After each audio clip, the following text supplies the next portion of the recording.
से और थोड़ी देर में प्रधानमंत्री संबोधित करेंगे। विकास परियोजनाओं की बड़ी सौगात के साथ साथ महिला सशक्तिकरण का एक अनूठा संदेश भी आज इस मंच से देखने को मिलेगा।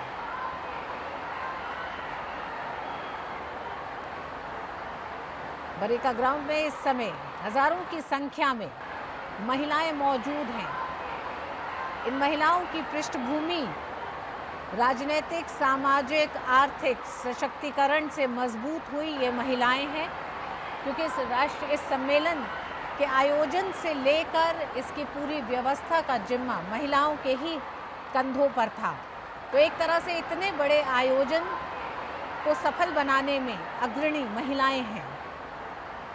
प्रधानमंत्री के 20 घंटे के इस प्रवास में जहां एक तरफ प्रधानमंत्री काशी को 6000 करोड़ रुपए की तकरीबन 163 विकास परियोजनाओं की सौगात देंगे, तो वहीं बरेका ग्राउंड में जहां इस समय प्रधानमंत्री मौजूद हैं, नारी शक्ति सम्मेलन को संबोधित करेंगे। इस नारी शक्ति सम्मेलन में इन महिलाओं को जब आप देख रहे हैं, उनका उत्साह देखिए, और ये उत्साह एक तरह से एक धन्यवाद है प्रधानमंत्री नरेंद्र मोदी का, क्योंकि अगर हम बनारस और बनारस के आसपास के ज़िलों की बात करें, वहाँ पर महिलाओं के सशक्तिकरण की बात करें, तो एक बड़ा बुनकर समाज, हथकरघा समाज, ये वो समाज है जिसमें महिलाएं सबसे ज़्यादा शामिल है। कुटीर उद्योगों में महिलाएं शामिल हैं। ऐसे में स्वयं सहायता समूह की महिलाएं हैं। ड्रोन दीदियां यहाँ पे शामिल होंगी, लखपति दीदियां यहाँ पर मौजूद होंगी, आंगनवाड़ी महिलाएं यहाँ पर मौजूद होंगी। ये तमाम वो महिलाएं हैं जो ग्रामीण भारत की सामाजिक, आर्थिक, पूरी अर्थव्यवस्था को, सामाजिक ताने बाने को स्वस्थ और दुरुस्त रखने में एक बड़ी भूमिका निभाती हैं। अवधेश जी मेरे साथ यहाँ मौजूद हैं। अवधेश जी, क्या कहना चाहेंगे? बिल्कुल, एक जैसे होता है ना कि स्फुलिंग, आप देखिए क्या दृश्य है ये। मतलब इस प्रकार की सभाएं जिसमें प्रधानमंत्री जाते हो, केवल महिलाएं ही हैं, और आप देखिए सभी के हाथ में एकदम आधुनिक अपग्रेडेड जो है, जो आज के समय का अद्यतन मोबाइल है, और सब उसी ढंग से उपयोग कर रही हैं। तो एक दृश्य है इसमें सामान्य, मैं समझता हूं कि किशोरावस्था से लेकर और बुजुर्ग महिलाएं तक हैं, और जैसे आपने कहा अलग अलग क्षेत्रों की महिलाएं हैं। और वाराणसी तो एक सेंटर है, वहाँ की संस्कृति का, कला का, विज्ञान का, सबका सेंटर है। तो ये अद्भुत दृश्य है। मुझे नहीं लगता है कि भारत के विपक्ष ने कल्पना की होगी कि हम रोक देंगे तो वो धीरे धीरे, मतलब एक महिलाओं के सांस्कृतिक और राजनीतिक पुनर्जागरण की दृष्टि से एक आंदोलन में परिणत हो जाएगा। ये कल्पना नहीं रही होगी, क्योंकि ये दृश्य देखने के बाद एक उत्साह तो पैदा होता ही है कि हमारे देश की महिलाओं के नेतृत्व को उभरने से कोई रोक नहीं सकता है, लेकिन साथ ही साथ अंदर एक भाव भी पैदा होता है। अवधेश जी, इतनी बड़ी संख्या में महिलाएं, और देश की महिलाओं ने संसद तक जिन जनप्रतिनिधियों को पहुंचाया, ये सोचकर पहुंचाया कि जब वो हक और अधिकारों की बात करेंगे तो उसमें महिला हक और अधिकार भी शामिल होंगे और उन्हें प्राथमिकता दी जाएगी। शायद उस प्राथमिकता की वो मांग करती हैं, और जब चुनावों में उनकी मांगों को प्राथमिकता दी जाएगी, इस तरह का आश्वासन अगर नेता देते हैं तो वो संसद तक दिखना चाहिए था। जो संसद में 33% महिला आरक्षण कानून को अमल में लाने के लिए जो संशोधन लेके आए गए, उन पर विपक्ष ने एक तरह से नकारात्मक एक उनकी सोच थी जो उन्होंने पास नहीं किया। देखिए, पहले दिन से हम लोग बात करते रहे हैं, 1996 से मुझे याद है कि बाहर अवश्य बात करते थे, लेकिन कोई इस बिल को पारित करना नहीं चाहता था। सभी दलों के सांसदों में यही भाव होता था कि अगर ये पास हो गया तो अनेक नेताओं को घर बैठ जाना पड़ेगा। इसी भाव से इसको आज रोका जाता रहा है। अभी भी तर्क दिया जाए, लेकिन यही भाव आ रहा है। उसी का रास्ता निकाला गया कि भाई ठीक है, 543 आपका रहने देते हैं। इसका जब जो बढ़ जा रहा है, जो 275 सीटें बढ़ाई जा रही है, उसको आरक्षित कर देते हैं, उसको भी रोका गया है।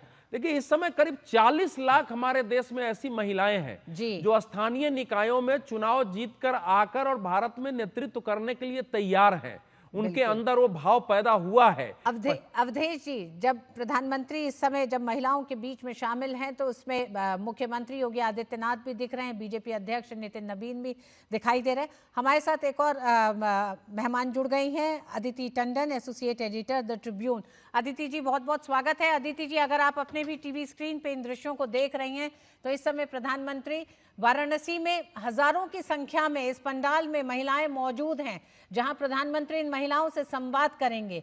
नारी शक्ति सशक्तिकरण को लेकर प्रधानमंत्री के संवाद में ऐसा माना जा रहा है, ये अनुमान लगा रहे हैं हम भी कि महिलाओं के सशक्तिकरण से संबंधित उस बिल और किस तरह से ये बिल आने वाले समय में महिलाओं को और मजबूत करने जा रहा है, उसका जिक्र जरूर होगा। जाहिर तौर पर उसका जिक्र लाजमी भी है, क्योंकि हमने देखा कि अभी पीछे जो विशेष सत्र बुलाया गया था बिल पास करने के लिए, उसमें क्या हुआ। आपके गेस्ट पहले ही बोल चुके हैं इस बारे में। जो महत्वपूर्ण बात यही है कि अब जो नैरेटिव्स की लड़ाई शुरू हो गई है, प्रधानमंत्री ने देश के नाम संदेश भी दिया बिल गिरने के अगले दिन। ये अपने आप में एक बहुत महत्वपूर्ण घटना थी, क्योंकि उन्होंने महिला आरक्षण को इतनी गंभीर और इतना महत्वपूर्ण विषय समझा कि उन्होंने इस मुद्दे पर राष्ट्र को संबोधित किया। हमने पहले देखा है कि राष्ट्र को संबोधित किन किन मुद्दों पर प्रधानमंत्री ने किया है। तो ये जो उनका एक डिसीजन था, ये अपने आप में पॉलिटिकल सिंबोलिज्म में एक बहुत बड़ा सिग्नल था कि हमारे लिए महिला सशक्तिकरण और महिला रिजर्वेशन एक पॉलिटिकल स्लोगन नहीं है, हमारी कन्विक्शन की बात है। और ऐसा प्रधानमंत्री ने अपने वक्तव्य में भी कहा। जो बहुत इंपॉर्टेंट चीज उन्होंने कही, वो उन्होंने सिग्नल उसी दिन दे दिया था कि इस मुद्दे को भाजपा घर घर तक ले जाएगी। उन्होंने इनफैक्ट कैबिनेट की जो मीटिंग हुई थी उस बिल के गिरने के बाद, उसमें तमाम मंत्रियों को ये संदेश दिया कि आप लोग अपने अपने प्रदेश में अपनी अपनी कॉन्स्टिट्यूएंसी के हर गांव तक जाएंगे और ये संदेश देंगे कि हमने कोशिश की थी अपनी तरफ से 33% आरक्षण को लागू करने की, लेकिन किन वजहों से वो नहीं हो पाया। तो अब क्या है कि उत्तर प्रदेश एक बहुत इंपॉर्टेंट स्टेट है। हम जानते हैं कि प्रधानमंत्री आज वाराणसी में महिलाओं को संबोधित करने जा रहे हैं। इसका अपना भी बहुत बड़ा एक महत्व है, उनकी अपनी कॉन्स्टिट्यूएंसी है और मुझे लगता है करीब 50,000 महिलाएं वहां इस वक्त एकत्रित हैं और तमाम सेगमेंट से महिलाएं आई हैं। तो प्रधानमंत्री का मुझे ऐसा अनुमान है कि संदेश यही होने वाला है कि चाहे जो हो जाए, वो अपनी टर्म में 33% की जो आरक्षण का प्रॉमिस है उसको पूरा करके रहेंगे। और ये हम जान रहे हैं कि 1996 से लेकर आज तक महिला आरक्षण का जो विधेयक है उसने कितनी लंबी लड़ाई लड़ी है। और ऐसा भी नहीं है कि पॉलिटिकल पार्टीज ने वर्बल सपोर्ट नहीं दिया है। हमने देखा है कि HD देवेगौड़ा जी की सरकार में पहला मसौदा तैयार हुआ बिल का, उसके बाद कांग्रेस की सरकार ने इसको पारित करने की कोशिश की। भाजपा ने हमेशा इस बिल का समर्थन किया, हर हाउस में, राज्यसभा में, लोकसभा में। आपको याद है कि मनमोहन सिंह जी की सरकार में कोशिश हुई, राज्यसभा में पास हो गया, फिर लोकसभा में फेल हो गया। जहां इनके अपने यूपीए के अपने अलाइज ने इस बिल को गिराया, उसमें समाजवादी पार्टी ने भी बढ़ चढ़ कर हिस्सा लिया। और मुझे लगता है आज वाराणसी की धरती से प्रधानमंत्री सपा पर एक बहुत बड़ा कटाक्ष करने वाले हैं, क्योंकि जब जब महिला आरक्षण की बात हुई है, सपा उसके खिलाफ खड़ी हुई नजर आई।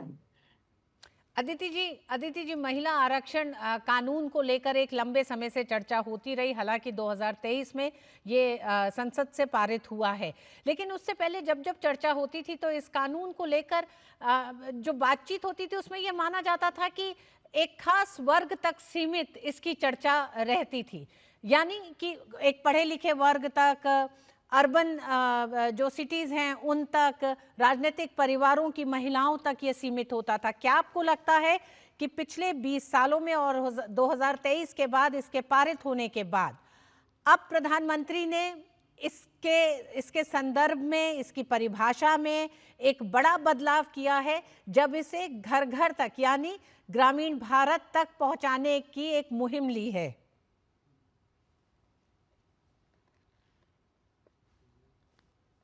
अदिति जी, आप हमारे साथ हैं? जी बिल्कुल, आपको सुन रहा है? जी, आप सुन पा रही हैं? जी, मैं सुन पा रही हूँ। मैं बस ये कह रही थी अदिति जी, क्या आपको ये लगता है कि महिला आरक्षण कानून की बात जब पहले भी होती थी पिछले 20 सालों में, तो सीमित रहती थी कुछ खास राजनीतिक परिवारों के बीच में, उनके हित अहित को ध्यान में रखकर, या पढ़ी लिखी महिलाओं के बीच में। लेकिन प्रधानमंत्री ने जिस तरह से इस बार ये प्रण लिया है कि महिला आरक्षण कानून को लेकर वो घर घर तक लेके जाएंगे, हर महिला के जहन में इसके लिए एक जागरूकता होनी चाहिए, वो एक नई परिभाषा देना है इस पूरे कानून को। बिल्कुल, प्रधानमंत्री ने जब इस बिल का समर्थन में अपना वक्तव्य दिया तो उन्होंने ये बहुत बढ़ चढ़कर बोला कि किस तरीके से आजकल पंचायत लेवल पर और स्थानीय निकाय लेवल पर महिलाओं का नेतृत्व उभर कर आ रहा है। और ये इसीलिए पॉसिबल हो पाया क्योंकि तमाम पॉलिटिकल कंसेंसस के बाद 1992 में, आपको याद होगा कि 73rd अमेंडमेंट पास हुई, जिससे 33% सीट्स पहली बार महिलाओं के लिए पंचायत लेवल पे आरक्षित हुई। हमने बाद में देखा कि बहुत सारी पॉलिटिकल पार्टीज, जैसा कि आपने कहा, ये बोलती रही कि ये जो महिला आरक्षण का बिल आया है, इसके आने से क्या होगा कि पॉलिटिकल डायनास्टीज की महिलाएं ही आगे आ पाएंगी। देखिए, कुछ हद तक उसमें सच्चाई है, क्योंकि अभी तक जो हम देख रहे हैं, अभी तक हम यही देख रहे हैं कि जो सशक्त परिवार हैं पॉलिटिकली, उन्हीं की महिलाएं आप देखने को पाते हैं। जैसे कि आप पार्लियामेंट में देख रहे हैं, प्रियंका गांधी हैं, वो वायनाड से एमपी है, सुप्रिया सुले हैं, वो एनसीपी एसपी चीफ की डॉटर हैं, और ऐसे बहुत सारे एग्जाम्पल्स हैं। हरसिमरत बादल है, जो भी अकाली दल की एक बहुत बड़ी फैमिली से आती हैं। यही वजह है कि विश्व पटल पर स्थापित करने वाले हम के आदरणीय माननीय प्रधानमंत्री जी का आज इस कार्यक्रम में सबकी तरफ से परंपरा पर बहुत बहुत स्वागत है, अभिनंदन है, वंदन है।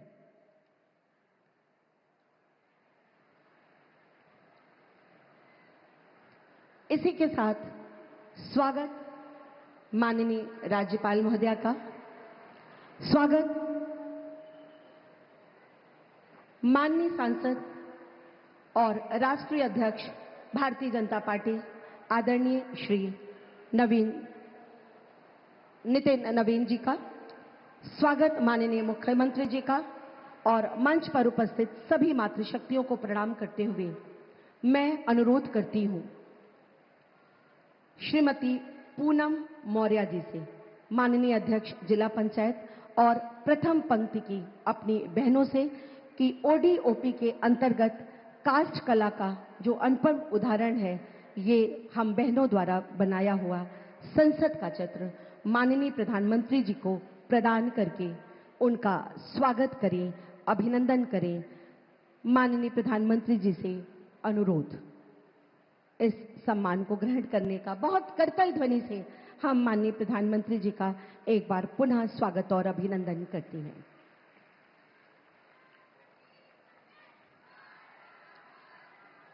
महिला शक्ति को प्रणाम करते हुए द्वितीय पंक्ति में बैठी अपनी सभी बहनों से अनुरोध करती हूं कि माननीय प्रधानमंत्री जी को काशी की कला संस्कृति के अभिन्न अंग, ये देवी स्वरूपा जो एक मुखौटे के रूप में है, ये मुकुट उन्हें हम सब की तरफ से प्रदान करके हमारे द्वितीय पंक्ति की ये बहनें पुनः एक बार माननीय प्रधानमंत्री जी का स्वागत कर रही हैं, अभिनंदन कर रही हैं, वंदन कर रही हैं।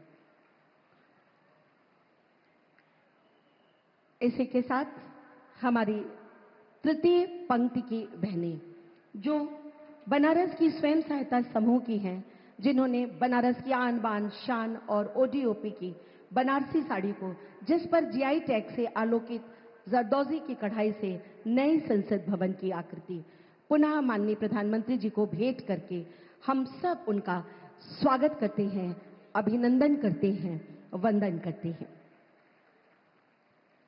इसी के साथ महिलाओं के उत्थान के लिए सदैव लगी रहने वाली हमारी सामाजिक कार्यकर्ती बहनें, जिनमें श्रीमती मीना त्रिवेदी, श्रीमती मीना सिंह और डॉक्टर मोहिनी झंवर, ये हम सब की तरफ से जीआई टैग में शामिल प्रस्तर कला का अद्वितीय उदाहरण, ये हमारा राष्ट्रीय पक्षी मोर, इसकी प्रतिमा माननीय प्रधानमंत्री जी को प्रदान करेंगी हमारी ये बहनें श्रीमती मीना त्रिवेदी, मीना सिंह और मोहिनी झंवर।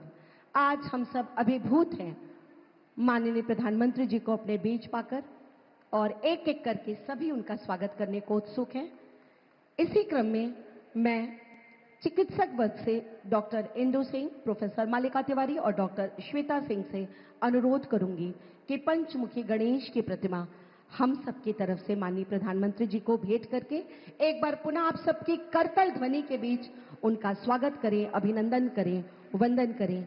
ये हमारे चिकित्सक बहनें महिलाओं को उनके बेहतर स्वास्थ्य के लिए जरूरी जानकारियां देती हैं, उन्हें स्वस्थ और रखने का प्रयास करती हैं। इसी के साथ मंच पर आएंगी डॉक्टर यमुना शुक्ला, डॉक्टर नीरजा माधव और आनंद प्रभा तथा संगीता कपूर। आप प्रधानमंत्री जी द्वारा काशी को विश्व के सबसे बड़े घाट के रूप में दिए गए नमो घाट के स्मृति भेंट करके हम सब की तरफ से उनका स्वागत करेंगी, अभिनंदन करेंगी। ये हमारी साहित्यकार, प्रिंसिपल, लेखिका और सीए बहनें हैं और कहते हैं एक शिक्षित नारी पूरे समाज को, पूरे देश को शिक्षित करती है। इसी के साथ मैं माननीय प्रधानमंत्री जी से सादर उनका स्थान ग्रहण करने का अनुरोध करती हूं। मैं अनुरोध करती हूं माननीय जिला पंचायत अध्यक्ष श्रीमती पूनम मौर्य जी से कि वो आए और स्वागत उद्बोधन प्रेषित करें। श्रीमती पूनम मौर्य जी।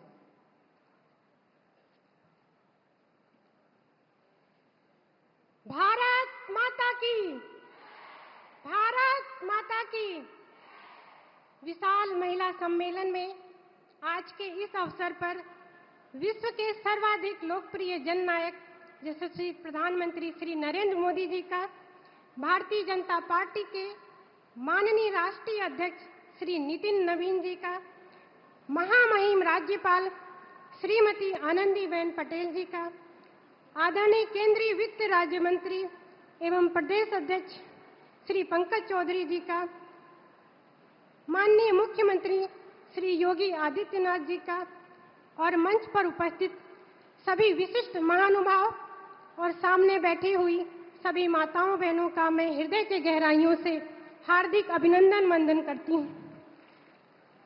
आज काशी की हर महिला आपको केवल देश के नेतृत्व के रूप में नहीं बल्कि परिवार के उस संरक्षक के रूप में देख रही है जिसने हमारी रसोई से लेकर हमारे आत्मसम्मान तक की चिंता की है और पिछले दशक में नारी शक्ति को उस विकास शिखर पर पहुंचाया जहां से हम बेखौफ होकर प्रगति के पथ पर अग्रसर हैं। आपकी दूरदर्शी सोच ने हमें केवल योजनाओं का लाभार्थी नहीं बल्कि राष्ट्र निर्माण का आधार स्तंभ बनाया है और गृह लक्ष्मी के रूप में वह असली सम्मान वह बुनियादी जरूरतें प्रदान की जिन्हें दशकों तक अनदेखा किया जा रहा था। आज काशी की बहनें आर्थिक स्वतंत्रता और स्वाभिमान महसूस कर रही हैं। वह आपकी उस तपस्या का फल है जिसमें आपने एक बड़े भाई और बेटे की तरह हमारा हाथ पकड़कर हमें आत्मनिर्भरता की नई पहचान दी है। मोदी जी ने काशी का कायाकल्प किया है। उसने हमारे लिए रोजगार और सम्मान के अनंत अवसर प्रदान किए और मैं आपको विश्वास दिलाना चाहती हूँ कि काशी की महिला शक्ति आपके विकसित भारत के संकल्प को सिद्ध करने के लिए पूरी तरह तैयार है। आपके इस असीम प्रेम के लिए हम सदैव ऋणी रहेंगे। धन्यवाद। जय हिंद, जय भारत, हर हर महादेव। बहुत बहुत धन्यवाद माननीय। और अब मैं माननीय प्रधानमंत्री जी की सोच व दृष्टिकोण को गति बनाकर उत्तर प्रदेश को अपराध मुक्त बनाकर विकास की धारा को शिखर तक ले जाने वाले यशस्वी मुख्यमंत्री माननीय योगी आदित्यनाथ जी से अनुरोध करती हूं कि आएं और अपना उद्बोधन प्रेषित करें।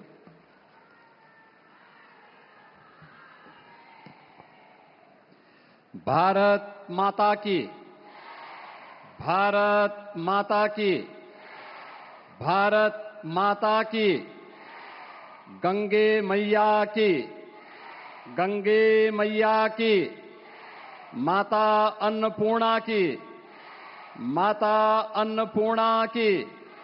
नमः पार्वती पतिये हर हर।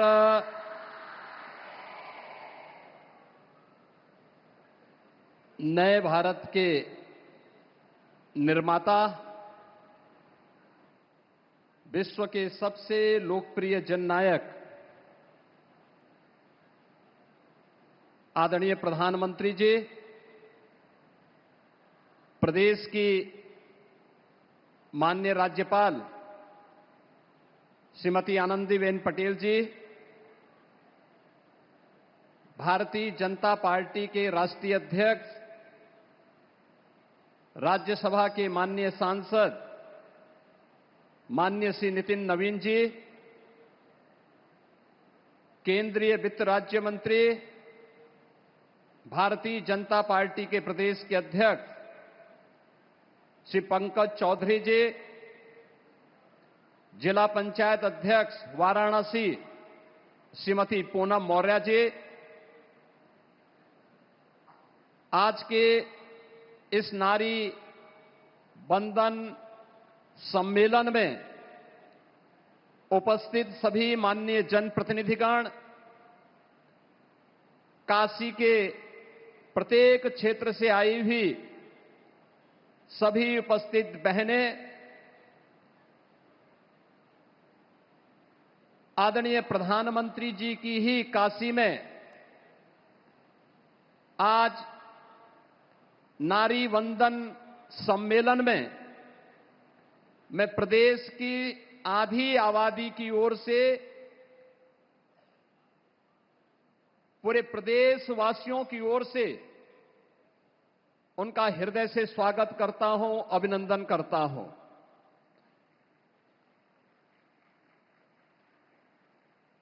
आदरणीय प्रधानमंत्री जी के विजन का परिणाम है कि आज हम सब नए भारत का दर्शन कर रहे हैं। ये नया भारत न केवल भौतिक विकास के नए प्रतिमान स्थापित कर रहा है, बल्कि समग्र विकास की उस अवधारणा को साकार करते हुए विरासत से विकास की उस नई यात्रा के माध्यम से विकसित भारत की संकल्पना को पूरा कर रहा है, जो वास्तव में भारत की एक नई पहचान दिलाने वाला है। हम सब इस बात को जानते हैं कि आदरणीय प्रधानमंत्री जी ने हमेशा इस बात को कहा कि देश के अंदर 4 ही जातियां हैं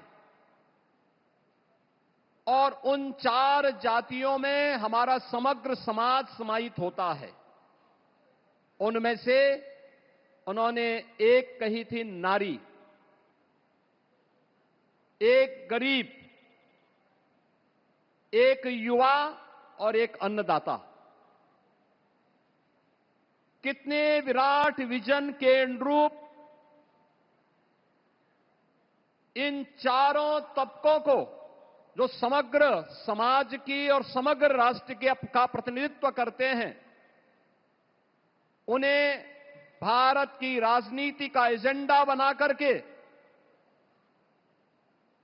प्रत्येक योजना का लाभ उन लोगों के साथ जोड़ते हुए उनके आर्थिक स्वावलंबन, उनके सम्मान, उनकी सुरक्षा और एक दूरदृष्टि सोच के माध्यम से नए भारत और विकसित भारत की संकल्पना को साकार करने का विजन प्रधानमंत्री जी ने जो दिया, वह हम सबको प्रत्येक क्षेत्र में देखने को मिल रहा है। हम सब काशीवासी हैं। काशी भारत की आध्यात्मिक और सांस्कृतिक केंद्र बिंदु प्राचीन काल से रही है, लेकिन काशी के बारे में जो धारणा थी, वह धारणा जिस रूप में बदलती हुई दिखाई दे रही थी, पिछले 11-12 वर्ष में पूरी दुनिया की दृष्टि पूरी दुनिया के लिए आकर्षण का केंद्र बना।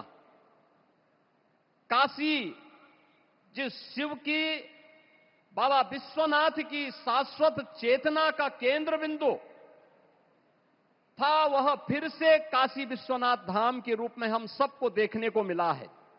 और आज हम सब इस बारे में देखते हैं कि विरासत और विकास का वह अद्भुत समन्वय न केवल काशी में, उत्तर प्रदेश में और पूरे देश के अंदर हम सबको उसी जीवंतता के साथ दिखाई दे रहा है जो आदरणीय प्रधानमंत्री जी ने काशी से प्रारंभ किया। आज पूरे देश के अंदर वह हम सबको दिखाई दे रहा है।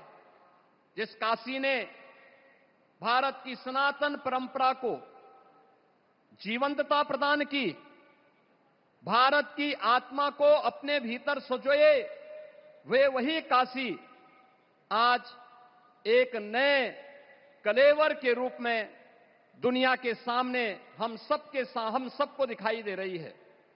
आज जब यहां पर आदरणीय प्रधानमंत्री जी का आगमन हम सबके बीच में इस नारी शक्ति वंदन अधिनियम, जिसे संसद में जो आदरणीय प्रधानमंत्री जी ने पिछले 11-12 वर्ष में नारी सुरक्षा, नारी सम्मान और नारी सुरक्षा के लिए जिस अभियान को अपने हाथों में लिया था, लाभार्थी परख योजना के साथ साथ अब वह देश के कानून निर्माता के रूप में देश के लिए कुछ और बड़ी महत्वपूर्ण पहल को आगे बढ़ा सकें। एक समय सीमा के अंदर 2029 में उन्हें यह अधिकार प्राप्त हो और देश की विधायिका में, देश की संसद में, देश की विधानसभाओं में उन्हें 33% आरक्षण की व्यवस्था सुनिश्चित हो और उनका प्रतिनिधित्व हो।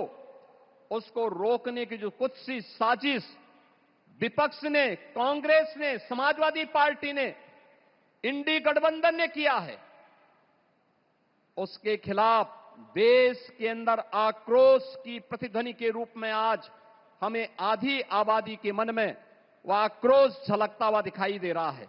और उस आक्रोश की अभिव्यक्ति एक और विपक्ष के नकारात्मक रवैये के खिलाफ वह अभिव्यक्ति हम सबको सुनाई देती है, तो दूसरी ओर आदरणीय प्रधानमंत्री जी के प्रति कृतज्ञता और आभार व्यक्त करके उनके स्वागत के लिए उमड़ी हुई ये बहनें इस बात की गवाह भी देती हैं कि नहीं, प्रधानमंत्री जी के प्रत्येक विजन के साथ आधी आबादी पूरी मजबूती के साथ आदरणीय प्रधानमंत्री जी के साथ खड़ी है। बहनों और भाइयों, हम सब इस बात को जानते हैं, काशी ने पिछले 11-12 वर्ष में एक लंबी दूरी तय की है। इस दौरान काशी को विकास की जिन नई ऊंचाइयों तक पहुंचाने का कार्य आदरणीय प्रधानमंत्री जी के नेतृत्व में हुआ है, इनमें 35,000 करोड़ रुपए से अधिक की परियोजनाएं अब तक काशी के अंदर जमीनी धरातल पर उतरी हैं।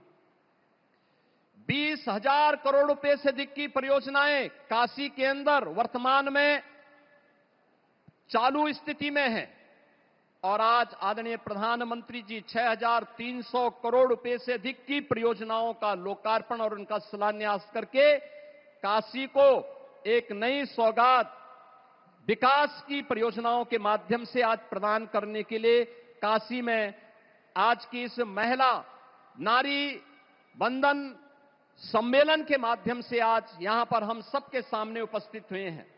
मैं इस अवसर पर जिनके मार्गदर्शन में नए भारत का दर्शन हम सबको देखने, अपनी आंखों में उसको देखने का अवसर प्राप्त हो रहा है, उसको महसूस करते हुए हम गौरव की अनुभूति कर रहे हैं। आज इस सम्मेलन के अवसर पर मैं एक बार फिर से जिनकी प्रेरणा से, जिनके मार्गदर्शन में नए भारत का नया उत्तर प्रदेश विकास के प्रतिमान को स्थापित करते हुए आगे बढ़ रहा है, समग्र विकास की उस अवधारणा को साकार कर रहा है। क्या गांव, क्या गरीब, क्या किसान, क्या नौजवान, क्या आधी आबादी, इन सभी के उन्नयन के लिए जो कार्यक्रम आगे बढ़ रहे हैं, उन कार्यक्रमों की श्रृंखला में आज काशी में यह नारी गरिमा के प्रतीक नारी वंदन का यह सम्मेलन आदरणीय प्रधानमंत्री जी के स्वागत और अभिनंदन के लिए यहां पर उत्सुक है। भीषण गर्मी के बावजूद 3 बजे से ही यहां पर ये बहनें यहां पर उपस्थित हो गई थी और आदरणीय प्रधानमंत्री जी भी पूर्वोत्तर भारत के दौरे के उपरांत बंगाल के चुनाव के दौरे और सिक्किम के दौरे के बाद सीधे काशी में, अपनी काशी में आए हैं। आज यहां पर आपके साथ संवाद करने, मां गंगा और मां अन्नपूर्णा के साथ साथ बाबा विश्वनाथ को नमन करने के लिए आज यहां पर आए हैं। मैं इस अवसर पर आदरणीय प्रधानमंत्री जी का हृदय से स्वागत करता हूं, अभिनंदन करता हूं। भारतीय जनता पार्टी के राष्ट्रीय अध्यक्ष के रूप में पहली बार काशी में पधारे हैं भारतीय जनता पार्टी के राष्ट्रीय अध्यक्ष माननीय श्री नितिन नवीन जी। मैं इस अवसर पर काशी वासियों की ओर से और खासतौर पर काशी की इन बहनों की ओर से, उत्तर प्रदेश के सभी कार्यकर्ताओं की ओर से उनका भी और आदरणीय राज्यपाल जी का भी हृदय से स्वागत और अभिनंदन करते हुए अपनी वाणी को विराम देता हूं। धन्यवाद। जय हिंद, जय जय श्री राम। बहुत बहुत आभार माननीय मुख्यमंत्री जी।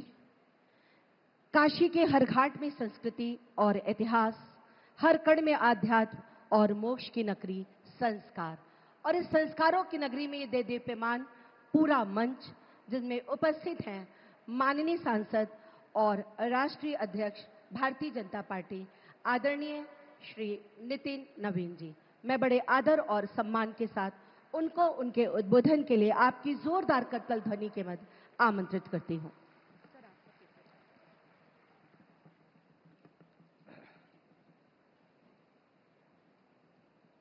आज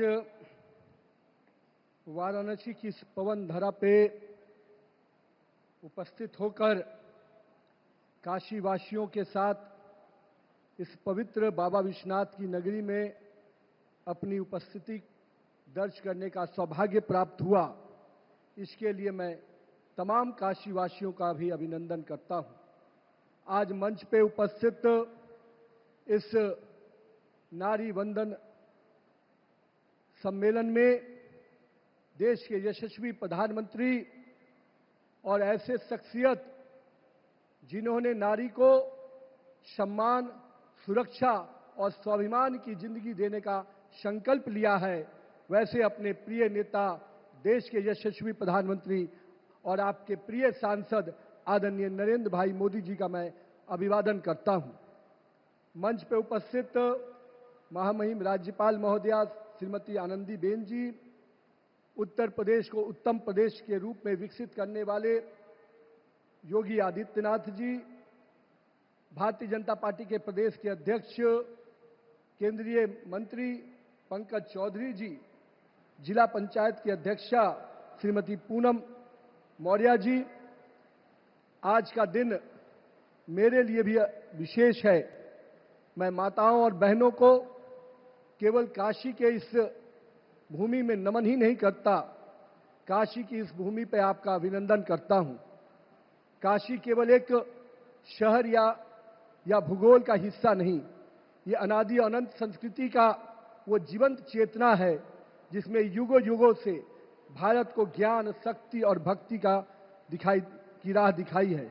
इस पवित्र भूमि को मैं नमन करता हूं, अभिवादन करता हूं। जिस प्रकार मां गंगा सदियों से इस धरा को अपने ममत्व और निर्मल जल से सींचती रही हैं, मैं यहां पर उपस्थित अपनी माताओं और बहनों को और देश की सभी माताओं बहनों के उस संघर्ष, परिश्रम और आत्मबल के कि जिस आत्मबल से उन्होंने परिवार का, समाज का और इस देश के को जीवंत सींचने का और इसके संस्कृति को बढ़ाने का आपने नेतृत्व दिया है। काशी की इस पवित्र धरा को, जहां देवी अहिल्याबाई होलकर की इस महान संकल्प को देखा है, जिन्होंने अपनी अटूट श्रद्धा और प्रशासकीय दृष्टिकोण से इस मंदिर की नगरी की रक्षा और पुनर्निर्माण किया, मैं उनको भी आज नमन करता हूं। मित्रों, यहां पर मेरी बड़ी संख्या में आई हुई माता बहनों के चेहरे को मैं देख रहा था, किस प्रकार से वो अपने प्रिय नेता को अपने बीच पाकर हर्षोल्लासित थी। मैं मानता हूं मां बहनों के आज जिस प्रकार से उपस्थिति दर्ज हुई है, वो कहीं न कहीं आज ही के दिन मैं उनको इस बात को भी याद करता हूं कि माननीय प्रधानमंत्री जी, मैं उस पुण्य आत्मा को नमन करता हूं जिसने ऐसे यशस्वी पुत्र को जन्म दिया, जिन्होंने केवल अपनी माता का ही सम्मान और की चिंता नहीं की, देश के करोड़ों माता बहनों को सुरक्षा, सम्मान और स्वाभिमान से जीवन दिया है और उनके जीवन में बदलाव लाने का काम किया है। ऐसे अपने प्रधानमंत्री जी का मैं बहुत बहुत अभिवादन करता हूं। साथ ही साथ माननीय प्रधानमंत्री जी, आपने महिलाओं के जीवन में, आधी आबादी के जीवन में जो बदलाव लाया है, मैं देख सकता हूं पिछले 1 दशक से अधिक जब हम इस देश में मां बहनों को योजनाओं के ही नहीं, उनके जीवन में किस प्रकार से बदलाव आए, उसको आपने नेतृत्व दिया। और आज महिलाएं केवल समाज को जोड़ने के साथ साथ एक निर्णायक नेतृत्व दे रही हैं, इसमें आपका बहुत बड़ा योगदान है। आज देश की महिलाएं, आज जब पूरा हिंदुस्तान महिला नेतृत्व को आगे देखना चाहता है, उसका भी संकल्प जिस प्रकार से आपने लिया है, वो निश्चित रूप से आने वाले समय में इस संकल्प की सिद्धि की ओर आप इसको लेके चलेंगे।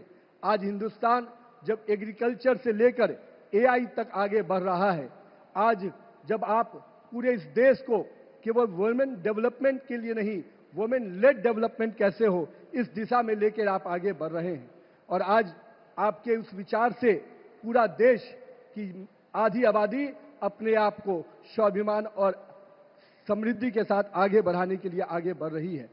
मैं आज यहां पर उपस्थित आधी आबादी के अपनी माता बहनों को मैं उन चीजों को जरूर स्मरण करना चाहता हूं जिन्होंने पिछले 1 दशक में माननीय प्रधानमंत्री जी ने जिस प्रकार से अनेकों योजनाओं की सौगात इस देश को दी, चाहे वो प्रधानमंत्री शौचालय योजना हो, उज्ज्वला योजना हो। मैं मानता हूं कि इन सारी योजनाओं में जिस प्रकार की संवेदना उनके अंदर थी, वो संवेदना भारत की आधी आबादी और नारी को सम्मान दिलाता है। चाहे उज्ज्वला योजना से जब उन्होंने माता बहनों के आंसुओं को पोंछने का काम किया, प्रधानमंत्री जी ने शौचालय योजना से मां बहनों के सम्मान को आगे बढ़ाने का काम किया। और साथ ही साथ मैं कह सकता हूं कि अगर लखपति दीदी योजना आपने लाया, तो लखपति दीदी योजना ने महिलाओं को आत्मनिर्भर बनाने का जो प्रयास आपने किया है, उसका निश्चित रूप से आप बधाई के पात्र हैं। जब पिछले कुछ वर्षों से हम गणतंत्र दिवस के अवसर पर देखते हैं कैसे हमारी माता बहनें सेना और अर्धसैनिक बलों की टुकड़ियों की अगुवाई कर रही हैं, ये दिखाता है कि आपने केवल महिलाओं को सशक्त नहीं किया है, एक नेतृत्व भी प्रदान किया है।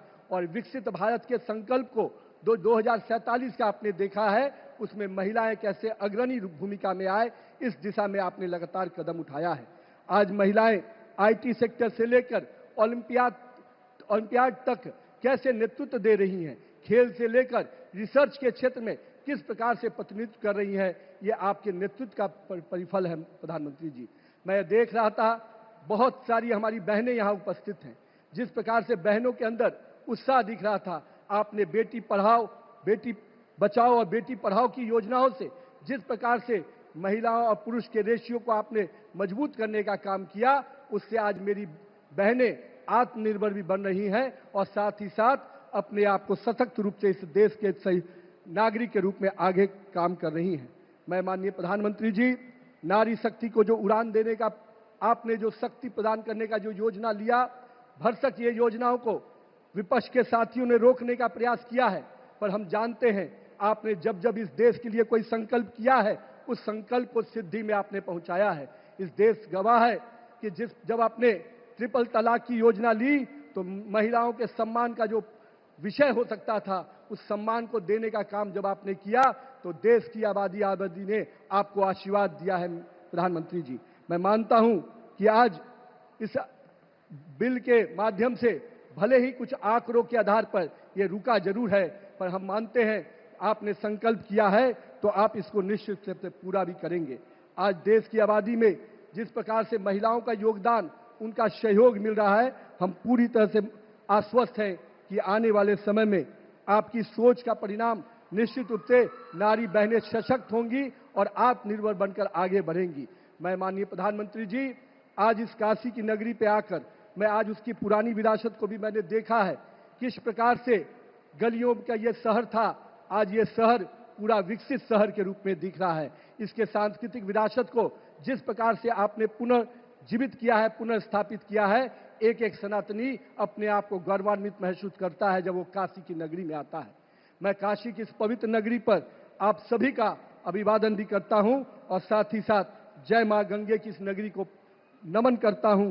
जय बाबा विश्वनाथ, भारत माता की जय, वंदे मातरम।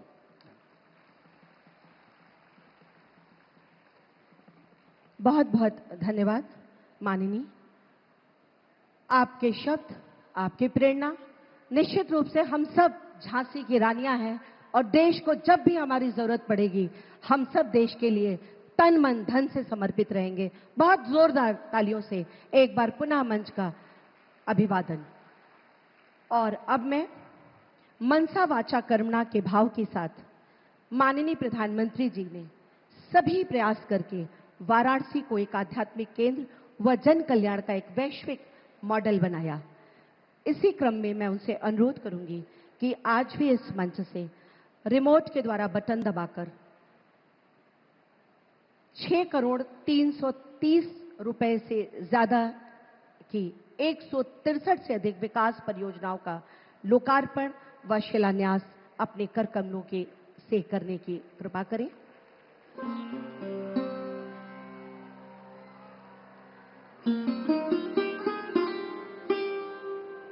ये वृहद निवेश काशी की बुनियादी संरचना के साथ साथ माननीय प्रधानमंत्री जी के जीवन सुगमता के दर्शन को चरितार्थ करता हुआ काशी वासियों के जीवन स्तर में गुणात्मक सुधार लाएगा। बहुत बहुत आभार।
करतल ध्वनि से हम सब माननीय प्रधानमंत्री जी का आभार व्यक्त करते हैं।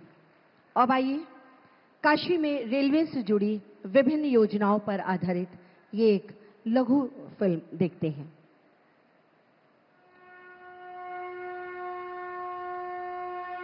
अनंत, अनादि, अविनाशी काशी, जहां पुरातन और नूतन, परंपरा और आधुनिकता एक साथ समाहित है।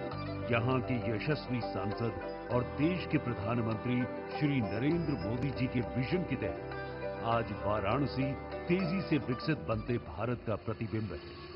अनवरत विकास की इसी कड़ी में रेल कनेक्टिविटी को नई गति देने के लिए करीब 2,500 करोड़ रुपए की लागत से यहाँ के लोगों को वाराणसी और पंडित दीनदयाल उपाध्याय जंक्शन के बीच तीसरी और चौथी रेल लाइन का उपहार मिल रहा है, जिसमें गंगा जी पर बनने वाला नया रेल कम रोड ब्रिज शामिल है, जो रामनगर को सीधे नेशनल हाईवे नंबर 19 से जोड़ देगा और जिससे व्यापार और पर्यटन की राहें भी आसान होंगी। इसके साथ ही कनेक्टिविटी की ये नई राह उत्तर प्रदेश से महाराष्ट्र को जोड़ रही है, क्योंकि भगवान श्री राम की पावन जन्मभूमि अयोध्या और बाबा काशी विश्वनाथ की नगरी वाराणसी के लोगों को मिल रहा है 2 अमृत भारत एक्सप्रेस ट्रेनों का उपहार। यशस्वी प्रधानमंत्री श्री नरेंद्र मोदी जी के द्वारा शुभारंभ हो रही अमृत भारत एक्सप्रेस ट्रेन जोड़ेगी वाराणसी को पुणे से और अयोध्या को सीधे मुंबई से। किफायती, सुरक्षित और आरामदायक सफर के साथ ही आधुनिक सुविधाओं से लैस ये दोनों ट्रेन पर्यटन और समृद्धि के नए अवसर लाएंगी। विरासत का सम्मान, विकास का संकल्प। डबल इंजन सरकार के द्वारा काशी और उत्तर प्रदेश के विकास को यूं ही गति मिलती रहेगी।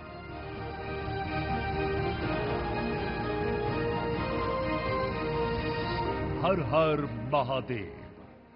बहुत बहुत आभार एक बार पुनः माननीय प्रधानमंत्री जी का बहुत जोरदार करतल ध्वनि के साथ। और अब काशी के इस पावन धरा पर जिन योजनाओं परियोजनाओं का लोकार्पण और शिलान्यास हुआ है उन पर आधारित ये शॉर्ट फिल्म। मां गंगा के किनारे बसी अविनाशी काशी, ये विश्व की प्राचीनतम जीवंत नगरी, संस्कृति और आध्यात्म का एक प्रमुख केंद्र है। काशी के कायाकल्प और इसके सर्वांगीण उत्थान के लिए काशी के सांसद और भारत के यशस्वी प्रधानमंत्री श्री नरेंद्र मोदी जी के संकल्पों से यहाँ निरंतर विकास की एक नई गंगा प्रवाहित हो रही है। आज प्रधानमंत्री जी के कर कमलों द्वारा काशी को विकास की अभूतपूर्व सौगात मिल रही है। लगभग 1050 करोड़ रुपए से अधिक की लागत से 50 परियोजनाओं का लोकार्पण और 5280 करोड़ रुपए की लागत से 113 परियोजनाओं का शिलान्यास संपन्न हो रहा है। यातायात को सुगम बनाने के लिए पांडेपुर से रिंग रोड और दौलतपुर काली मंदिर से आजमगढ़ रोड तक मार्ग चौड़ीकरण और सुंदरीकरण का कार्य 280 करोड़ की लागत से पूर्ण हुआ है। इसी श्रृंखला में लाट भैरव रेल ओवरब्रिज और बाबतपुर चौबेपुर ओवरब्रिज अब जनमानस के लिए समर्पित है, जो शहर की रफ्तार को नई गति प्रदान कर रही है। सुरक्षा व्यवस्था को मजबूत करते हुए 36वीं वाहिनी पीएसी में अत्याधुनिक बैरक का निर्माण सुनिश्चित किया गया है। आध्यात्मिक चेतना के केंद्रों का पुनरुद्धार माननीय प्रधानमंत्री जी की प्राथमिकता है। संत कबीर प्राकट्य स्थली, नगवा स्थित संत रविदास पार्क का जीर्णोद्धार, सारनाथ के सारंगनाथ मंदिर का सुंदरीकरण और चंद्रावती घाट का निर्माण काशी के पर्यटन को नई ऊंचाइयों पर ले जा रहे हैं। बेटियों के सुंदर भविष्य और आत्मनिर्भरता के लिए विकास खंड अराजी लाइन में कस्तूरबा गांधी बालिका विद्यालय का नया शैक्षणिक ब्लॉक और छात्रावास तैयार है। नगर क्षेत्र के 23 विद्यालयों को स्मार्ट क्लास से सुसज्जित करके उनका पुनर्विकास किया गया है, ताकि हर बच्चे को गुणवत्तापूर्ण शिक्षा का समान अधिकार सुनिश्चित हो सके। महात्मा गांधी काशी विद्यापीठ विश्वविद्यालय में भी छात्रावासों के जीर्णोद्धार से युवाओं को बेहतर शैक्षणिक वातावरण मिलेगा। साथ ही युवाओं के लिए लगभग 10 करोड़ रुपए की लागत से यूपी कॉलेज में नवनिर्मित हॉकी टर्फ खेल के क्षेत्र में नए कीर्तिमान स्थापित करने का आधार बनेगा। स्वस्थ काशी समृद्ध काशी के संकल्प के साथ रामनगर में 100 बेड का वृद्धाश्रम और चोलापुर में 50 फील्ड हॉस्पिटल की सुविधा तैयार है और श्री शिव प्रसाद गुप्त मंडलीय चिकित्सालय में लगभग 320 करोड़ की लागत से बन रहा 500 बेड का सुपर स्पेशलिटी अस्पताल स्वास्थ्य सेवाओं में मील का पत्थर साबित होगा। हर घर में शुद्ध जल पहुंचाने की दिशा में 30 से अधिक गांवों में नई पाइपलाइन बिछाई गई है। नमामि गंगे योजना के अंतर्गत भगवानपुर में 55 MLD क्षमता का सीवेज ट्रीटमेंट प्लांट और भेलूपुर में सौर ऊर्जा संयंत्र की स्थापना से काशी अब ग्रीन एनर्जी की ओर अग्रसर है। आज जिन 113 परियोजनाओं का शिलान्यास हो रहा है, वे काशी के भविष्य को और उज्जवल बनाएंगी। इसमें गंगा नदी पर 2460 करोड़ से अधिक की लागत से बनने वाला भव्य सिग्नेचर ब्रिज शामिल है। जो रेल और सड़क परिवहन के क्षेत्र में एक इंजीनियरिंग मिसाल होगा। अस्सी घाट पर मैकेनाइज्ड पार्किंग, नए विद्युत उपकेंद्र और नगर निगम के एकीकृत कार्यालय से प्रशासनिक व्यवस्था और नागरिक सुविधाएं अत्याधुनिक होंगी। साथ ही काशी को लेगेसी वेस्ट यानी दशकों से जमा कचरे के पहाड़ों से मुक्त करने की दिशा में 50 करोड़ से अधिक लागत की परियोजना से 12 लाख टन कचरे का वैज्ञानिक निस्तारण किया जाएगा। काशी के विस्तार के साथ अब नए शामिल हुए 25 वार्डों के हर घर तक नगर निगम की गाड़ी पहुंचेगी। आज 150 नए ई वाहनों को हरी झंडी दिखाई जा रही है, जो प्रदूषण मुक्त सफाई सुनिश्चित करेंगे। साथ ही 20 करोड़ से अधिक की लागत से बनने वाले 6 नए ट्रांसफर स्टेशनों के बाद सड़कों पर कहीं भी ओपन डंपिंग साइट नहीं बचेगी। शिक्षा, स्वास्थ्य, पर्यटन और तकनीक, हर क्षेत्र में काशी आज नए कीर्तिमान स्थापित कर रही है। विकास की इस अद्भुत यात्रा के लिए हम समस्त काशी के वासी अपने प्रिय प्रधानमंत्री श्री नरेंद्र मोदी जी के हृदय से आभारी हैं। और ये आभार एक बार पुनः व्यक्त सबके करतल ध्वनि के माध्यम से। और आइए, चिकित्सा पद्धति के क्षेत्र में मील का पत्थर बन रहे सोवा रिग्पा प्रणाली का एक देखते हैं इस शॉर्ट फिल्म के माध्यम से।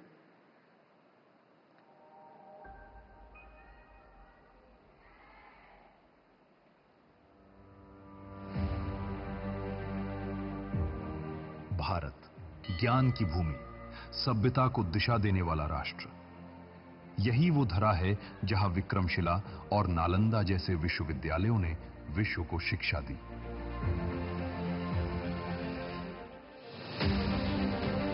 इसी ज्ञान धारा से हिमालय की गोद में विकसित हुई एक अद्भुत चिकित्सा पद्धति सोवा रिग्पा।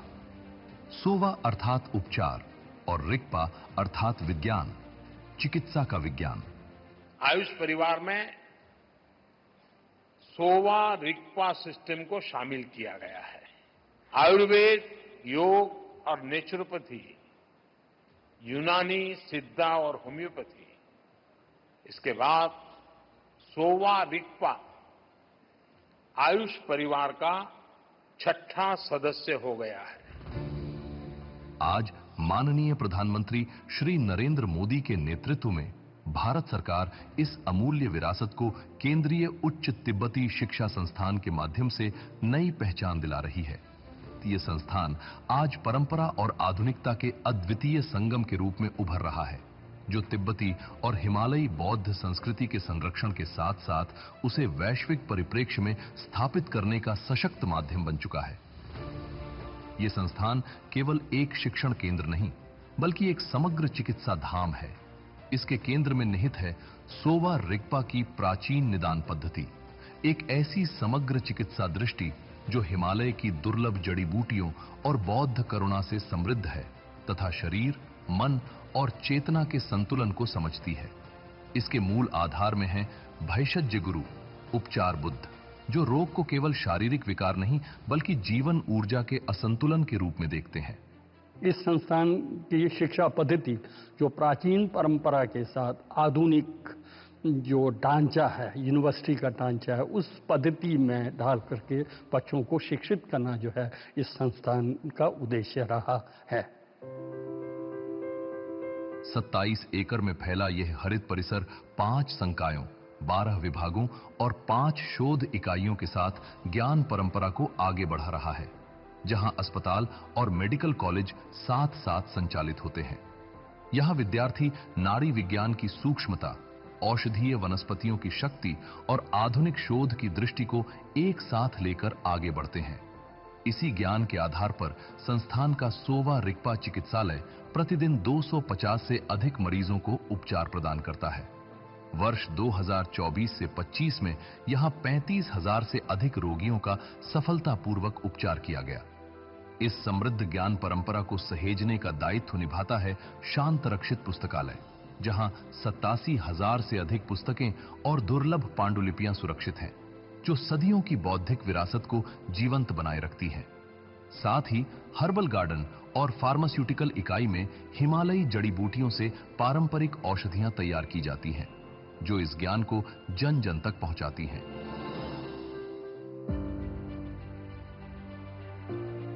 – 2021 से नीट के माध्यम से प्रवेश ने सोवा रिगपा को राष्ट्रीय चिकित्सा शिक्षा प्रणाली से सशक्त रूप से जोड़ दिया है। स्नातक, स्नातकोत्तर और पीएचडी कार्यक्रमों के साथ ये संस्थान आज परंपरा और आधुनिकता के अद्भुत संगम का जीवंत प्रतीक बन चुका है, जहां ज्ञान केवल सिखाया नहीं जाता बल्कि नई दिशा में विकसित भी किया जाता है। आज माननीय प्रधानमंत्री श्री नरेंद्र मोदी यूथोग सोवा रिगपा महाविद्यालय एवं चिकित्सालय की नवनिर्मित बहुमंजिला इमारत का लोकार्पण कर इसे राष्ट्र को समर्पित करने जा रहे हैं। इस नए भवन में सोवा रिगपा चिकित्सा पद्धति पर आधारित आधुनिक चिकित्सा सुविधाओं की व्यवस्था की गई है। 10,970 वर्ग मीटर में बना ये 45 बेडेड अस्पताल उच्च चिकित्सा उपकरण, आधुनिक प्रयोगशालाएं, पारंपरिक शोध की समृद्ध परंपरा और विश्व स्तरीय चिकित्सा सुविधाओं से सुसज्जित है, जो स्वास्थ्य, शोध और मानव सेवा में नई संभावनाओं के द्वार खोलकर विश्व को नई दिशा देगा। माननीय प्रधानमंत्री श्री नरेंद्र मोदी जी के नेतृत्व एवं मार्गदर्शन में ये भारत की प्राचीन चिकित्सा परंपरा को उसका योग्य स्थान दिलाने का सशक्त प्रयास है। यूथोग सोवा रिगपा महाविद्यालय एवं चिकित्सालय।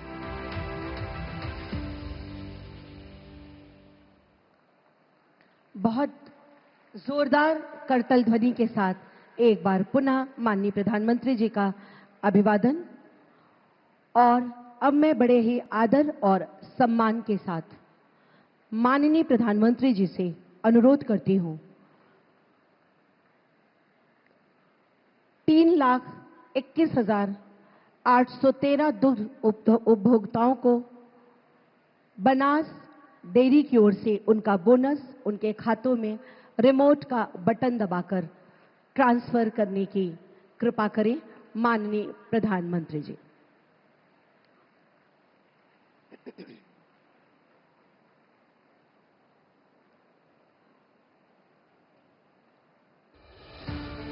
माननीय प्रधानमंत्री श्री नरेंद्र मोदी जी का अन्नदाता की समृद्धि का संकल्प आज उत्तर प्रदेश के हर किसान के चेहरे पर मुस्कान की वजह बन रहा है। उत्तर प्रदेश की इसी मिट्टी पर लिखी जा रही है किसानों की समृद्धि की एक नई कहानी। आज बनास डेयरी के साथ उत्तर प्रदेश में करीब 4 लाख दुग्ध उत्पादक जुड़े हुए हैं। कानपुर, लखनऊ और वाराणसी के आधुनिक प्लांट्स आज प्रतिदिन 25 लाख लीटर दूध को किसानों की प्रगति में बदल रहे हैं। साथ ही बलिया, अलीगढ़, मोदीनगर और गोगा में मिल्क पैकिंग स्टेशनों के माध्यम से गुणवत्ता और विश्वसनीयता का नया मानक तय किया गया है। 58 जिलों में फैला यह नेटवर्क आज लाखों ग्रामीण परिवारों की आय का सबसे मजबूत जरिया बन चुका है। विज्ञान और पशुपालन के मिलन से अब किसान की आय बढ़ रही है। वाराणसी की एम्ब्रियो ट्रांसफर तकनीक की सफलता से पशुपालन में एक नई क्रांति आ चुकी है। उन्नत नस्ल से होगा रिकॉर्ड दूध उत्पादन, जो किसान की समृद्धि का आधार बनेगा। आज हर महीने 5,000 मैट्रिक टन उत्तम पशु आहार की आपूर्ति के साथ पशुओं की सेहत और किसानों की बरकत दोनों सुनिश्चित किए जा रहे हैं। आलू की खेती जैसी नई शुरुआत से अब किसानों को कमाई के अतिरिक्त और बेहतर अवसर मिल रहे हैं। बनास डेयरी अब लक्ष्य 2033 की ओर बढ़ रही है, जहां प्रतिदिन 1 करोड़ लीटर दूध और 10 लाख किसानों की खुशहाली से एक नया इतिहास रचा जाएगा। पूर्वांचल से 25 लाख लीटर दूध और 3 लाख किसानों की भागीदारी ये सिर्फ एक लक्ष्य नहीं है, ये एक क्रांति है। बनास डेयरी द्वारा बागपत में प्रतिदिन 10 लाख लीटर दूध प्रोसेसिंग क्षमता से सुसज्ज एक विशाल प्लांट स्थापित किया जा रहा है, जिससे हजारों परिवारों के जीवन में समृद्धि आएगी। तरक्की की रफ्तार अब और तेज होगी। साल 2024-25 में 2,139 करोड़ रुपए दूध उत्पादकों के बैंक खातों में दिए गए। और आज उत्तर प्रदेश के किसानों को प्रधानमंत्री नरेंद्र मोदी जी के कर कमलों द्वारा 105 करोड़ रुपए का अतिरिक्त बोनस मिलने जा रहा है। बनास डेयरी अब सिर्फ एक डेयरी नहीं, यह उत्तर प्रदेश के करोड़ों अन्नदाताओं की आशा, आत्मनिर्भरता और विश्वास का प्रतीक है। ग्रामीण उत्थान का यह नया अध्याय आने वाली पीढ़ियों के लिए समृद्धि की गारंटी है। बनास डेयरी, समृद्ध किसान, सशक्त उत्तर प्रदेश। हम सबकी तरफ से कोटिशाह आभार माननीय प्रधानमंत्री जी। यात्रा का एक महत्वपूर्ण स्तंभ है क्षेत्रीय व अंतर्राज्यीय कनेक्टिविटी में क्रांतिकारी परिवर्तन लाना, और ये परिवर्तन परिवहन क्षेत्र में जिसको गति देंगे माननीय प्रधानमंत्री जी, जिनसे उनका भारत जोड़ो का सपना भी साकार होता हुआ दिखता है। मैं आपसे सादर अनुरोध करती हूँ कि हरी झंडी दिखाकर पुश पुल टेक्निक से लैस 2 नई अमृत भारत एक्सप्रेस ट्रेनों को रवाना करने की महती कृपा करें, जो चलेंगी बनारस से पुणे,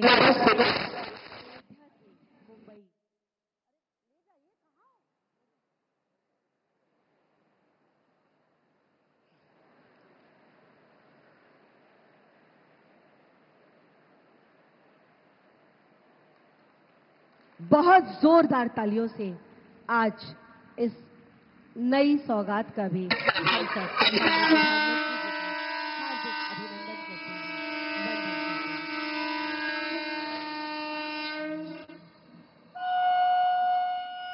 बनारस से पुणे तथा अयोध्या से मुंबई, ये दोनों अमृत भारत एक्सप्रेस ट्रेन जो आधुनिक सुविधाओं से लैस हैं, आज हम सबको माननीय प्रधानमंत्री जी के बहुत बहुत आभार माननीय प्रधानमंत्री जी।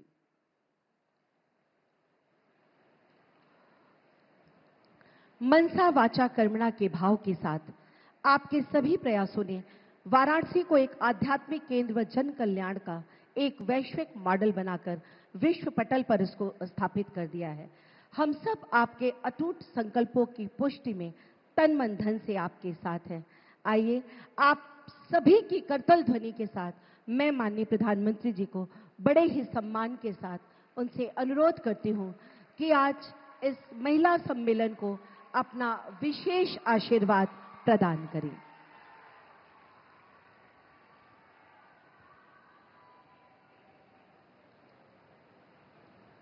नमः पार्वती पतये हर हर महादेव।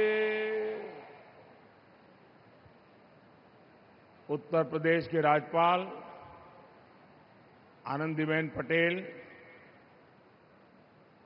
यहां के लोकप्रिय मुख्यमंत्री योगी आदित्यनाथ जी, संसद में मेरे साथी और बीजेपी के राष्ट्रीय अध्यक्ष श्रीमान नितिन नवीन जी,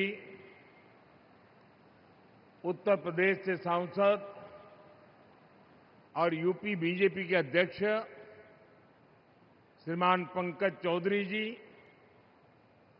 जिला पंचायत अध्यक्षा बहन पूनम मौर्य जी, मंच पर उपस्थित काशी की महिला पार्षद और ग्राम प्रधान, अन्य जनप्रतिनिधिगण और विशाल संख्या में यहां पधारी मेरी माताएं, बहनें और बेटियां, आप सबको नमस्कार। साथियों, हमारी काशी माता श्रृंगार गौरी, माता अन्नपूर्णा, माता विशालाक्षी, माता संकटा और मां गंगा ऐसी दिव्य शक्तियों की भूमि है। ऐसे में आप सभी बहनों बेटियों के इस समागम ने इस अवसर को बहुत दिव्य बना दिया है। हम काशी के ई भूमि पर आप सब माई बहन के, काशी के बिटियन के प्रणाम करत है। साथियों, आज का ये अवसर नारी शक्ति के वंदन और विकास का उत्सव तो है ही। थोड़ी देर पहले ही यहां हजारों करोड़ रुपए के प्रोजेक्ट का शिलान्यास और लोकार्पण हुआ है। इसमें काशी में हर प्रकार के विकास से जुड़ी परियोजनाएं हैं। साथ ही काशी और अयोध्या की कनेक्टिविटी बढ़ाने वाले काम भी है। कुछ देर पहले 2 अमृत भारत ट्रेनों को हरी झंडी दिखाई गई है। काशी से पुणे और अयोध्या से मुंबई, ये दोनों अमृत भारत ट्रेनें यूपी और महाराष्ट्र की कनेक्टिविटी को और बेहतर बनाएगी। अब मुंबई पुणे सहित पूरे महाराष्ट्र के लोगों को अयोध्या धाम और काशी विश्वनाथ धाम पहुंचने का एक और आधुनिक विकल्प मिल गया है। मैं इस शुभ आरंभ के लिए देशवासियों को बधाई देता हूं। साथियों, भारत को विकसित बनाने का मिशन अनवरत चल रहा है। और जब मैं विकसित भारत की बात करता हूं तो उसका सबसे मजबूत स्तंभ भारत की नारी शक्ति है। आज इस कार्यक्रम में आप सभी बहनों बेटियों से एक महायज्ञ की शुरुआत के लिए आशीर्वाद लेने के लिए मैं आया हूं। काशी के सांसद के तौर पर, देश के प्रधानमंत्री के तौर पर मुझे देश हित के एक बड़े लक्ष्य की प्राप्ति के लिए आप सबका आशीर्वाद चाहिए। और ये बड़ा लक्ष्य है लोकसभा, विधानसभा में महिलाओं के लिए आरक्षण को लागू करना। अभी कुछ दिन पहले सपा और कांग्रेस जैसे दलों की वजह से हमारा ये प्रयास संसद में सफल नहीं हो पाया। लेकिन मैं आप सभी बहनों को फिर से भरोसा देता हूं, आपके आरक्षण का हक लागू हो, इसमें कोई कोर कसर बाकी नहीं छोड़ूंगा। साथियों, घर में महिला के सशक्त होने से पूरे परिवार को ताकत मिलती है। इससे समाज मजबूत होता है, देश मजबूत होता है। अतीत में बहनों बेटियों को बहुत संघर्ष करना पड़ा है। काशी की आप बहनों ने भी कई तरह की मुश्किलें देखी हैं। आपने भी कितनी ही चुनौतियों का सामना किया है। बेटियों को अक्सर अनेक प्रकार के सवालों से गुजरना पड़ता था। तुम ये करके क्या करोगी? तुम्हें इसकी क्या जरूरत है? तू का करवू? तोहे का जरूरत है? तू चुप रह, ये काम तो से ना हो पाई।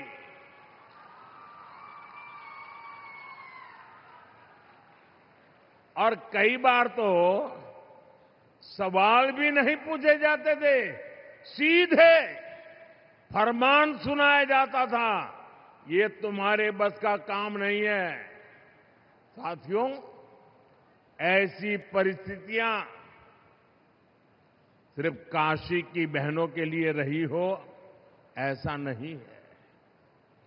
देश की अधिकतर बहन बेटियों के ऐसे अनुभव रहे हैं और इसको सहज मान लिया जाता था।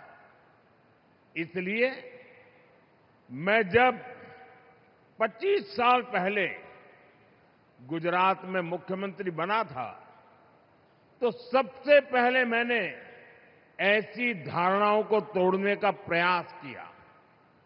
उस दौरान बेटियों के लिए समर्पित 2 बड़ी योजनाएं शुरू की गई थी। एक थी शाला प्रवेशोत्सव, स्कूल में बच्चियों का एडमिशन, ताकि बेटियां ज्यादा संख्या में स्कूल पहुंचे, बीच में ही उनका स्कूल न छूटे। और दूसरी थी मुख्यमंत्री कन्या केळवणी निधि, ताकि बेटियों की फीस में उनकी मदद की जा सके। साथियों, तब से लेकर आज तक हमारी सरकार की नीतियों में निरंतर महिला कल्याण को सर्वोच्च प्राथमिकता दी गई है। 2014 में आपने हमें सेवा का अवसर दिया तो देश में 12 करोड़ से ज्यादा शौचालय बने, इज्जत घर बने, 30 करोड़ से ज्यादा बहनों के बैंक खाते खुले, 2.5 करोड़ से ज्यादा घरों में बिजली का कनेक्शन दिया गया, 12 करोड़ से ज्यादा घरों में नल से जल पहुंचाया। यानी अनेक बड़ी योजनाओं के केंद्र में बहनों बेटियों को रखा गया। साथियों, 2 साल पहले यहां बनारस में सुकन्या समृद्धि योजना से जुड़ा बहुत बड़ा अभियान चलाया था। उस समय एक ही महीने में यहां काशी में 27,000 बेटियों के सुकन्या समृद्धि खाते खुलवाए थे और हर बेटी के बैंक खाते में 300 रुपये भी ट्रांसफर किए गए थे।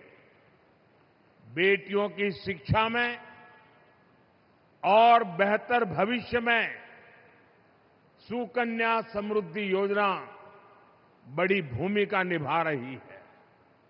इस योजना से बेटियों की पढ़ाई को बल मिला है और मुद्रा योजना से बेटियों की कमाई सुनिश्चित हुई है। वहीं मातृवंदन योजना और आयुष्मान भारत योजना से बहनों बेटियों की दवाई का इंतजाम किया गया है। साथियों, पढ़ाई, कमाई और दवाई के साथ ही करोड़ों बहनों के नाम पर पहली बार कोई प्रॉपर्टी रजिस्टर हुई है। पीएम आवास योजना के ज्यादातर घर भी बहनों के नाम पर होते हैं। आज हमार माई बहन सही में अपने घर का मलकिन बनत हैं। साथियों, हमारी सरकार का पूरा जोर बहनों की सुविधा और सुरक्षा पर रहा है। यही 2 चीजें हैं जो सशक्तिकरण की नींव मजबूत करती है। आपने यहां यूपी में अपनी आंखों के सामने हालात बदलते देखे हैं। कुछ साल पहले तक जब यहां समाजवादी पार्टी की सरकार थी तो यूपी में बेटियों का घर से बाहर निकलना भी मुश्किल हो गया था। लेकिन अब बीजेपी सरकार में बेटियों के विरुद्ध गलत सोच रखने वाला अच्छे से जानता है कि उसका अंजाम क्या होगा। साथियों, भारतीय न्याय संहिता ने भी बहनों बेटियों को सुरक्षा का नया भरोसा दिया है। इसके तहत महिलाओं के विरुद्ध गंभीर अपराधों में तेजी से फैसले आने लगे हैं। इसी प्रकार महिला थानों और परामर्श केंद्रों का नेटवर्क भी निरंतर बढ़ रहा है। आज यहां भी एक महिला पुलिस चौकी और परामर्श केंद्र के भवन पर काम शुरू हुआ है। ऐसे कदम बेटियों को सुरक्षा की गारंटी देते हैं। साथियों, जब महिलाओं की आर्थिक शक्ति बढ़ती है तो घर में उनकी आवाज भी उतनी ही बुलंद हो जाती है। इसलिए सुविधा और सुरक्षा का विश्वास देने के साथ साथ हमने बहनों की आर्थिक भागीदारी बढ़ाने पर बल दिया है। बीते 11 वर्षों में देश की करीब 10 करोड़ बहनें सेल्फ हेल्प ग्रुप में जोड़ी गई है। काशी की भी 1.25 लाख बहनें ऐसे समूहों से जुड़ी है। इन समूहों को लाखों रुपए की मदद मिल रही है, जिससे बहनें अपना काम कर रही है। ऐसे ही प्रयासों से अब तक 3 करोड़ बहनें लखपति दीदी बन चुकी है। 3 करोड़ लखपति दीदी, और इसमें बनारस की भी हजारों बहनें शामिल है। साथियों, लखपति दीदी अभियान को गति देने में हमारे डेयरी सेक्टर की भी बड़ी भूमिका है। यहां बनास डेयरी से जुड़ी लाखों बहनें बहुत ही शानदार काम कर रही है।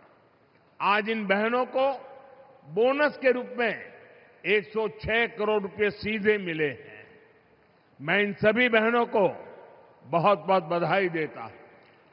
मैं काशी में डेयरी सेक्टर से जुड़ी महिलाओं से कहूंगा, अभी तक शुरुआत भइल हो, बनारस बड़ी, बनारस डेयरी बड़ी और ई बोनस भी बढ़त जाए। साथियों, बीजेपी एनडीए सरकार बहनों को आत्मनिर्भर भी बना रही है और विकसित भारत बनाने के लिए चल रहे अभियान का नेतृत्व भी दे रही है। डिजिटल पेमेंट्स को आगे बढ़ाने में हजारों बैंक सखियों की बड़ी भूमिका है। बीमा और इंश्योरेंस से जुड़े काम को बीमा सखियों का नेतृत्व मिल रहा है। प्राकृतिक खेती के काम को आगे बढ़ाने में कृषि सखियों की बड़ी भूमिका निभा रही है और खेती में जो ड्रोन क्रांति आ रही है उसका नेतृत्व भी हमारी नमो ड्रोन दीदियां ही कर रही है। बीते दशक में बेटियों के लिए थल सेना, नौसेना और वायुसेना में नए अवसर मिले हैं। पहली बार सैनिक स्कूलों और डिफेंस एकेडमी के दरवाजे भी बेटियों के लिए खोले गए हैं। यानी बीजेपी एनडीए सरकार का मतलब ही है नारी का सशक्तिकरण, नारी का उत्थान, नारी का जीवन आसान। साथियों, आज हर क्षेत्र में, हर मोर्चे पर भारत की बेटियां इतना शानदार काम कर रही हैं तो स्वाभाविक है नीति निर्माण, राष्ट्र के भविष्य से जुड़े फैसलों में भी बहनों बेटियों की भूमिका और बढ़नी ही चाहिए। देश को आज इसकी बहुत जरूरत है। इसके लिए भी ईमानदारी से काम किया जा रहा है। देश की नई संसद बनाने के पीछे भी बहनों की भागीदारी का विचार एक बड़ा कारण था। नई संसद बनी तो पहला काम हमने महिलाओं को 33% आरक्षण देने का ही किया। 40 साल से बहनों का ये अधिकार अटका और लटका हुआ था। इसलिए हमने साल 2023 में संसद में नारी शक्ति वंदन अधिनियम पारित करवाया। साथियों, कानून बनने के बाद उसे लागू किया जाना जरूरी होता है। अब ये जरूरी है ये कानून जल्द से जल्द लागू हो। इसलिए पिछले दिनों संसद में इसको लेकर चर्चा रखी गई थी। संविधान में संशोधन के लिए हम कानून लाए थे। ये संशोधन ऐसा था जिसके बाद ज्यादा संख्या में बहनें विधानसभा और संसद में पहुंच पाती। लेकिन साथियों, कांग्रेस, समाजवादी पार्टी, टीएमसी और डीएमके जैसी पार्टियों ने एक बार फिर देश की महिलाओं को धोखा दिया। ऐसे दलों ने 40 साल से महिला आरक्षण पर ब्रेक लगाया हुआ था। अब समाजवादी पार्टी ने फिर से इसे लाल झंडी दिखा दी है। साथियों, असली बात यह है कि ये सारे परिवारवादी और तुष्टीकरण में डूबे दल नारी शक्ति से डरे हुए हैं, आप सभी से डरे हुए हैं। ये परिवारवादी दल देश की उन बेटियों को विधानसभा और संसद नहीं आने देना चाहते, जो कॉलेज कैंपस से लेकर पंचायतों, स्थानीय निकायों तक हर जगह अपने दम पर नेतृत्व दे रही है। ये जानते हैं कि अगर धरातल पर काम करने वाली बेटियां ऊपर आ गई तो इनका नियंत्रण खत्म हो जाएगा, इनकी सत्ता पर सवाल खड़े हो जाएंगे। इसलिए ही जो परिवारवादी दल है, ये संसद में हुए विरोध में सबसे आगे रहे हैं। साथियों, मुझे संतोष है कि देश की बहनें, बेटियां इनकी इस कुटिल मंशा को पहचान गई है। आप देख रहे हैं, असम, केरलम, पुडुचेरी, बंगाल और तमिलनाडु में बहनों ने रिकॉर्ड मतदान किया है। महिला आरक्षण विरोधी दलों को अंदाजा नहीं है कि बहनों का ये वोट महिला विरोधी इन दलों को सजा देने के लिए हुआ है। साथियों, बीजेपी एनडीए सरकार का एक ही मंत्र है, नागरिक देवो भव। देश के नागरिकों की पढ़ाई, कमाई, दवाई, सिंचाई और सुनवाई, ये हमारी प्राथमिकता है। इसी भाव के साथ आज यहां काशी के विकास को भी विस्तार दिया गया है। गंगा जी पर सिग्नेचर ब्रिज बनने से पूर्वांचल की कनेक्टिविटी और सशक्त होगी। साथियों, बीते एक दशक में काशी उत्तर और पूर्वी भारत का एक बड़ा आरोग्य हब बनकर उभरा है। 500 बेड का मल्टी सुपर स्पेशलिटी अस्पताल काशी के हेल्थ केयर इकोसिस्टम को और मजबूत करेगा।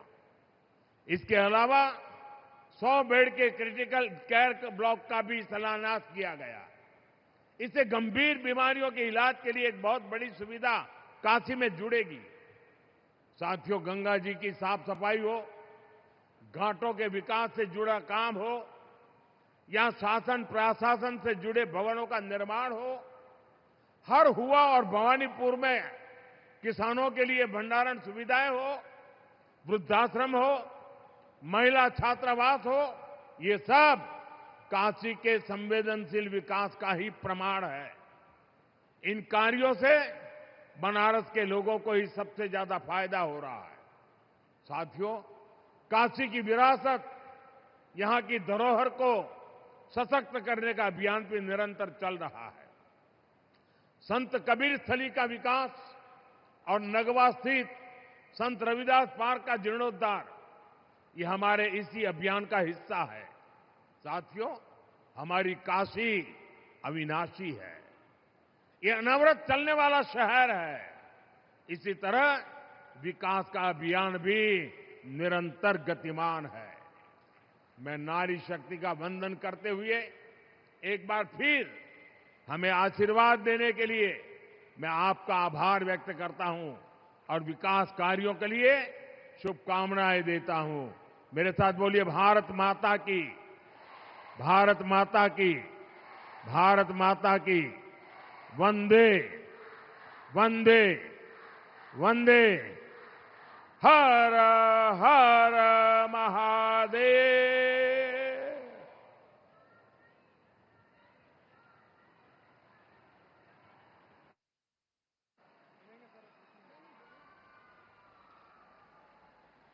बहुत बहुत धन्यवाद माननीय प्रधानमंत्री जी।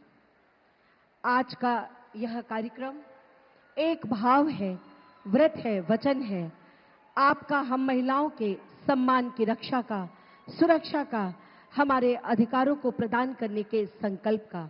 आपके इन्हीं संकल्पों की पुष्टि में एक बार पुनः दोहराती हूं कि हम सब तन मन धन से आपकी वंदना करते हैं, आपका अभिनंदन करते हैं।